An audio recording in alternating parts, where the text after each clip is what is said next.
Do you feel nauseous or are you dizzy and you feel like the room is spinning? Do you have a headache? Are you sweating or do you feel tired or fatigued? Do you get these symptoms when traveling in a car, boat, train, or plane? If so, then you could be suffering from motion sickness. And in this video, we're going to talk about lifestyle changes you can make to treat and prevent motion sickness. But make sure you watch to the end as I'm going to give you a few bonus tips to help with these symptoms. Stay tuned. Greetings, health experts. This is Brandon E., your Pharm.D., and welcome to my YouTube channel.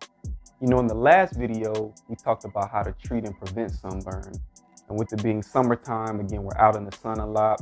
A lot of us are taking more vacations and we're doing more recreational activities. You may be going to an amusement park, riding on a roller coaster. You may be taking a road trip with your family, driving in a car, or you may be riding on an airplane. Whatever you're participating in, you may get motion sickness. And so we're going to talk about how to treat motion sickness in each particular area, how to treat it in the car, plane, train, etc. Before we do that, I want to discuss a little bit about what causes motion sickness. Motion sickness is triggered by your brain receiving mixed signals from your body. Let's say you're sitting in a car and you're looking outside and your eyes are registering movement. So they send signals to your brain that you're moving, but your ears, your muscles, and your joints are stationary. So they're sending signals to your brain that you're being still. So your brain is getting these mixed signals. Your eyes are showing movement. Other parts of your body are showing that you're stationary. So the lifestyle changes we're going to talk about are going to seek to overcome these mixed signals received by your brain. So the first thing we're going to talk about is if you have motion sickness and you're in a car. If you're in a car and you're at risk of motion sickness, the first thing you want to do is try to sit in the front seat. And when you're sitting in the front seat, direct the vent towards you to get cool air blowing on you. And I know a lot of us like to be on our phones and tablets, but avoid being on a phone, tablet, or reading a book.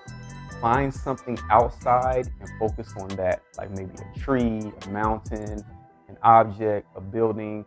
Don't focus on things inside of the car, focus on things outside of the car. So the next scenario we're going to talk about is if you're on a cruise ship or a boat. If you're on a boat, sit near the middle on the upper deck, if there is one, and keep your eyes on the horizon. This will help your brain match the movement your body is feeling. And if you're on a cruise ship, book a cabin toward the front or middle of the ship. And if you can, choose one on the lower level, closer to the water. And let me know in the comments examples of incidences in which you've had motion sickness and things that you have done that have made it worse or helped. And if you're enjoying the content and you want to learn more about ways to improve your health with lifestyle changes and over-the-counter medicines, make sure you subscribe to the channel. So now we're going to talk about what you should do if you're on an airplane. If you're on an airplane, try to choose a seat near the wing and sit near the window. Also direct the vents towards you so that the air can blow on you. Stress and anxiety can also make motion sickness worse. So if you're nervous about flying, try to relax as much as possible. Also, when the beverage service comes around and the flight attendants offer drinks, avoid alcohol and opt for options like ginger ale. Ginger has an anti-nausea effect, so if you do get motion sickness, it may help to settle your stomach. And just like a car when you're on an airplane, if you're at risk of motion sickness, you want to avoid digital screens. So avoid your phone, your tablet, reading a book.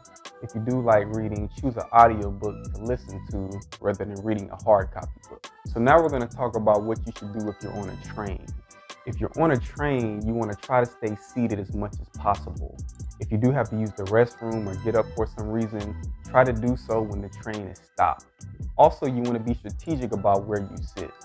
Cars in the front of the train are usually more steady than cars in the rear of the train. And to be more specific, I probably would choose a seat in the middle on one of the front cars.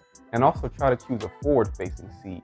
And if the train is a double-decker train, try to get a seat on the first level rather than on the second level. And some trains have what's called a quiet car.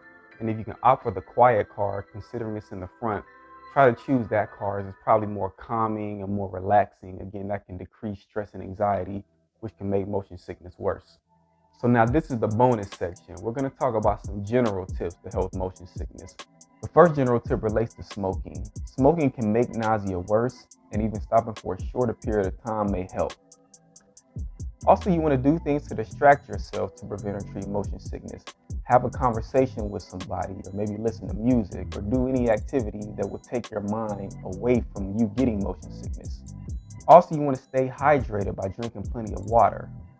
And then finally, you want to use flavor lozenges such as ginger candy. Again, the ginger has anti-nausea effects, and this can help with motion sickness.